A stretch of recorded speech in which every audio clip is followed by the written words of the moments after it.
Hey guys! So today you and I are going to talk about promotions. So let's get into it. So the question in question was, hi Frederick, if you contribute equally to a project success, but many people, including yourself, are not receiving promotions or bonuses due to policies by the company, what would you do in this situation? Well, I would look at my CV. I would look at the history that I've built up and sort of ask myself, do I have a track record of successes that basically puts me in position for a higher promotion or things like that. Basically, I always do the thing that I do, which is to take a look at what do I have to offer, and sort of I ask myself, am I where I'm supposed to be right now? Has my personal development gone to the point where it needs to be? And if I can say that, yeah, I'm pretty sure that given my track record in this company, there is ample proof of that I am capable or things like that, because usually what I argue to people when they talk about promotions is that they go about it the wrong way, at least in my opinion, because it does not really matter all that much if you have contributed equally, or if you feel like your CV is telling you that, yeah, you should be at a higher level and so forth. When you go into a negotiation, because a promotion is basically a negotiation, you have to have some arguments that stand in your favor. And that's what I tell software developers all the time when it comes to being career aware, or what I like to say, what is your identity within the organization, or your corporate identity. And that identity is the thing that I look at. In other words, like if I look at my CV outside of the company, what does that say? Like, am I a junior, mid-level, senior? Like how valuable basically is my CV? And then I look at my history within the company and I say, all right, so what have I done that I can hold up as evidence that I have provided value that puts me in, position for a promotion. Now, once I have done that, I basically say to my manager that I would like to discuss taking on more responsibility within the organization, which equals to pay me more or less.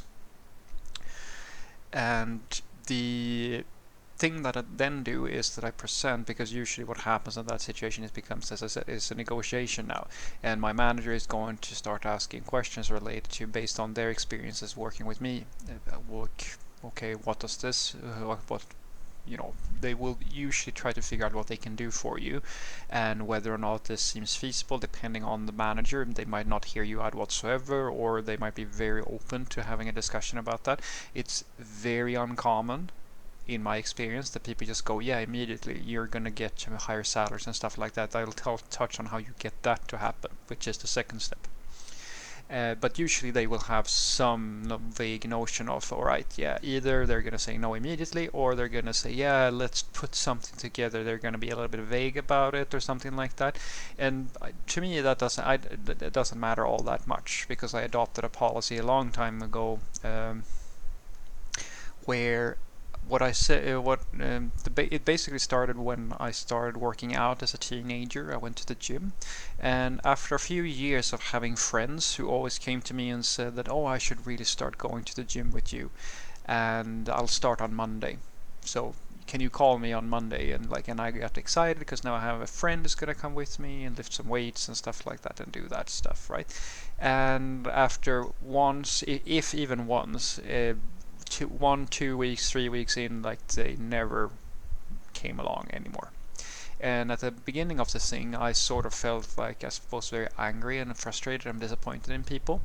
And finally, I adopted the philosophy that I'm going to go with or without you, because this is important to me, and I don't need you to be with me in the gym to have a good time, or like to do the thing that I'm supposed to be doing.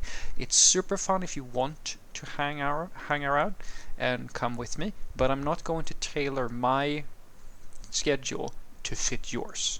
You are welcome to come with me, but I'm here for me, not for you.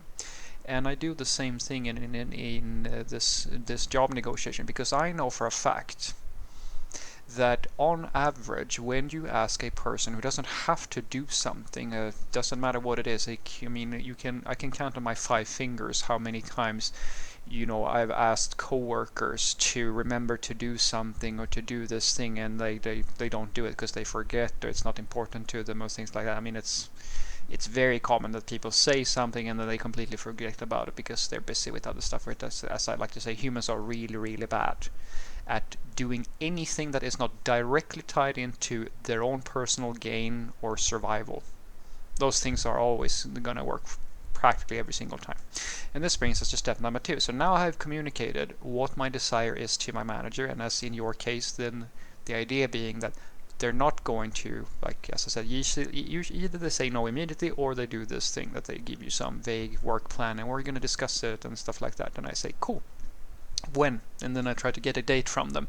And depending on how vague they are, well, I start immediately or I start once once that date happens, because usually you will see that if they give you a date where they're going to have a more in-depth discussion, then you just put a reminder for yourself. That's what I do. I put a reminder and I say, all right, so I'll check in with them again at this time. If there is no progress, I will do the thing I do regardless of if it's a promotion or whatever. I'm going to ask myself, am I still happy at this job? Or am I still learning? Am I still getting something from this place? Or do I have other options? Because as I like to say to people who say, oh yeah, but I have a shitty work process at my work, and all things are super shit wherever I work, right? And I go, yeah, then you have to move somewhere. And then they immediately answer with, yeah, but the market is really unstable now, and it's not a good time. And I kind of go, yeah, sure. Okay, so you want me to just sit and listen to you complain about how shitty your situation is, but at the same time you have no alternative. Beggars can't be choosers, and that's why, as I've said to you guys before, make sure that you build a strong CV and a good foundation, a little bit of a network, because once you have options, the game opens up to you. If you have no options, then you're basically just bitching and whining about something you can't do anything about. So what I do is that I make sure, as I said, that I build up that strong CV, because now when I want something from my manager that they do not have to give me technically, because as I said, it's just a negotiation. And in many cases, they will not do anything until, as I said, survival kicks in. So you will find that a lot of people find that if you ask for a raise or a promotion, nothing happens. But if you find another job, they're going to start offering you money, because now it's do or die. Now it's not a negotiation anymore. Now it's me leaving basically, and now they are in the position where they have to make an assessment on whether or not I'm worth keeping around. That's how you do it. It has so far never failed me. It's worked every single time. And if you talk to a few of your retailing buddies or like people who work in different companies, they're going to figure out you're going to figure out that very quickly, that it's very common that if you will offer a customer all kinds of stuff if they're a high value customer when they're about to move somewhere else and get their stuff from somebody else. You might cut prices for them and stuff like that. You're not going to offer them that immediately. You're going to wait it out until you absolutely have to do it. And you might find that your boss is going to do exactly the same thing. And that's why I say raise these two things against each other. So get a date, some type of commitment of, okay, when can I expect to see a salary increase, or as I prefer to say, when can I take on more responsibility or like get a promotion.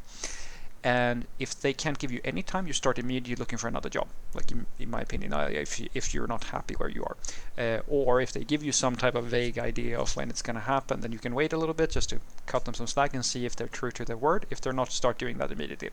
I've done that every single time, and it's a win-win situation basically every single time, because either I get another job that is better, that pays more or whatever I care about, or they're going to freak out over the fact that I'm going somewhere, like that I'm leaving, and then they're gonna like try to negotiate to keep me, or as I said, I just move on to the next thing. So what I want you to take away from this is that I don't really care whether or not I contribute equally or like wherever it is, like because when I work as a company as an industry professional, I don't expect to be rewarded in proportion to how well I do in terms of like what everybody else is doing. I am an individual working in a company. We're part of a team, and sometimes my role requires me to basically make sure that the entire team is performing. But I expect fully from my manager to keep to be involved at a point where they can determine my individual contribution level, because I'm not sharing my salary with everybody else. It's my salary for my contribution. And regardless of if the company is going downwards, upwards, I don't care how things are going.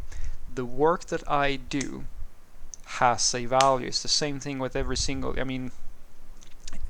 when I go and pay a carpenter or a doctor or a lawyer or anything like that, I pay them for their time, for the value that they are providing. Not if they, that would be great, but that's not how it works.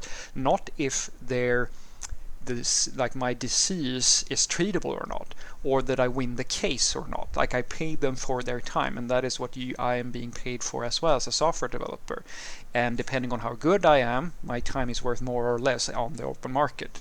And so if my current employer fails to recognize that my market value is pretty high, which I encourage you, try to have a really high market value because it makes it easier for you to negotiate. Well, if they fail to understand that, then okay, no worries about it. Then I will just go and see if somebody else wants to pay me more or give me a better promotion or like whatever that will actually reimburse me for the work that I'm doing in proportion to what my market value is. It's like running a basic, it's like exactly like a business. If you have a customer who is underpaying constantly and you can find another customer that is paying more, or you have a better working relationship with, then why would you commit to this other customer if you're selling something or so forth and so forth? And as a laborer or like as an employee, I think in the same sort of terms. And usually you don't have to be aggressive about these things, so like make it into a negative thing, because quote unquote it's just business. And most employers who understand your value, and if you really do have value and you have proven yourself and all that stuff, they will be very open to having these conversations. But sometimes, as I said, guys, you have to push things to the do or die situation, because you can be delayed forever. That's what usually happens with stuff that people don't really feel is a high priority, and there are tons of these things that if you think about them, you can imagine like cleaning your apartment or your room or like whatever. Like, there's tons of stuff that you should be doing it all the time, but it can't technically wait.